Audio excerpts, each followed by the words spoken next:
Hey guys, good afternoon. So I'm here with Jasper Tamiya and we're here at Tamiya Underground. So for this series, ito yung DQ series natin. Now, si Jasper magsasabi ng top 3 na dahilan kung paano kayo madi-disqualify sa isang race. So ito yung top 3 choices ni Sir Jasper. Sige, Sir Jasper, bigyan mo ko ng top 3 na nasa listahan mo. Yung top 3 ko na pinakamalalang disqualified as a racers. Number 1 dyan yung open motor. Yung open motor kasi yun yung talagang minsan isipin mo na talagang intentionally gagawin ng player para manalo sa karera.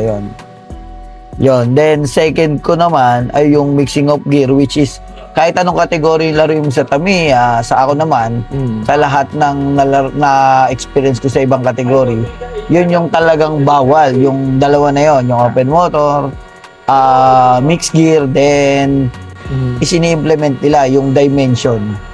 Yung dimension, which is yung yung box, then yung 1mm ground clearance. Yung car dimension, 165 sa length, then sa taas, 70. Yun yung then box sa nilalagay yung lapad, 105. Nilalagay yung kotse. Nilalagay yung kotse sa ibabaw. Pag di natanggal, DQ. Minsan pagka tinaob nung marshal at hindi nalaglag, talagang DQ. Actually, yun yung nung una ako nagbi-BMAX, yun yung unang na-DQ sa akin. Kaya nila ako tinawag na Spider-Man. Paano? Nung tinaob ni Dudes yung dimension box, hindi nahulog. So that time di ko alam kasi copy lang yung unang ginagamit ko na auto. Copy yung mount plate na harap, then brake plate copy din. Na hindi ko alam na mas mahaba pala siya sa Tamiya. Ang copy. So nung ginamit ko yung nakasanayan ko na mag-nip sa harap, na-disqualified ako nung binaligtad ni Dudes yung auto, hindi nahulog yung auto ko. So kaya niloko na Spider-Man. Yun. Palang Yun yung DQ ko. Sa mixing of gears naman, well, pwede mo na i-search na sa Google yan. Ano naman yung chart. Yung mixing of gear naman, if ever, for example, hindi rin naman sinasadya minsan ng player. Minsan kakamadali, yung Porto yung auto, mix. nasira yung motor catch, na ilagay yung 5-1 na counter gear dun sa Porto na brown. Minsan minsan hindi talaga intentionally minsan nangyayari. Natataranta na. Pero kaso malaki yung effect sa auto pagka nagmi-mixing of gear. Minsan nagkakaroon siya ng advantage sa tulin. Tunog maingay din pag hindi tunog maingay din, pero meron kasing magi-smoothen siya. Tapos pagbukas mo, naka-mix gear pala. Minsan kasi lumalapat din talaga yung gear kahit naka-mix gear.